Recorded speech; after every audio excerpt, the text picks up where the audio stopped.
নমস্কার বন্ধুরা, স্পিরিচুয়াল সুখের ইউটিউব চ্যানেলে আপনাদের স্বাগতম। জ্যৈষ্ঠ মাসের শুক্লপক্ষের দশমী তিথিতে মা গঙ্গার মর্তে আগমন হয়েছিল, তাই এই তিথিটি গঙ্গা দশমী বা গঙ্গা দশহরা নামে পরিচিত। এই তিথিতে গঙ্গা স্নান পুজো দান করলে বিশেষ ফল পাওয়া যায় এবং মা গঙ্গার আশীর্বাদে সকল পাপ মোচন হয়। হিন্দু ধর্মে গঙ্গা দশমীর তাই বিশেষ মাহাত্ম্য রয়েছে। শাস্ত্র অনুযায়ী এই দিন গঙ্গায় স্নান করলে 10টি পাপ নাশ হয়। পৃথিবীতে এই দিন গঙ্গা অবতারিত হয়েছিলেন, তাই এই দিনটি গঙ্গা দশমী হিসাবে পালিত হয়। এই দিন গঙ্গা স্নানের বিধান রয়েছে।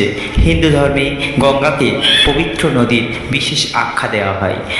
গঙ্গায় স্নান করলে সমস্ত পাপ ধুয়ে যায়। শাস্ত্রমতে গঙ্গা দশমীতে গঙ্গা স্নান করলে 10টি পাপ থেকে মুক্তি পাওয়া যায়। এখন আমরা শুরু করতে চলেছি এই গঙ্গা দশমীর দিন শুভক্ষণ কোনটি। পঞ্জিকা অনুযায়ী জ্যৈষ্ঠ মাসের শুক্লপক্ষে দশমী তিথি শুরু হচ্ছে 16 জুন রাত 2:31 থেকে। এই তিথি সমাপ্তি হবে 17 জুন সকাল 4:42 এবং উদয়া তিথি অনুযায়ী 16 জুন গঙ্গা দশমী পালিত হবে।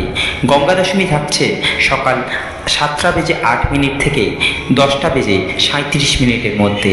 গঙ্গা স্নান ও গঙ্গা পুজো করতে হবে। শাস্ত্রমতে গঙ্গা স্নান করলে সকল পাপ নাশ হয় এবং গঙ্গা স্নান করলে সুখ সমৃদ্ধির আশীর্বাদ পাওয়া যায়। মনে করা হয় এই তিথিতে গঙ্গা স্নান করলে 10 ধরনের পাপ নষ্ট হয়।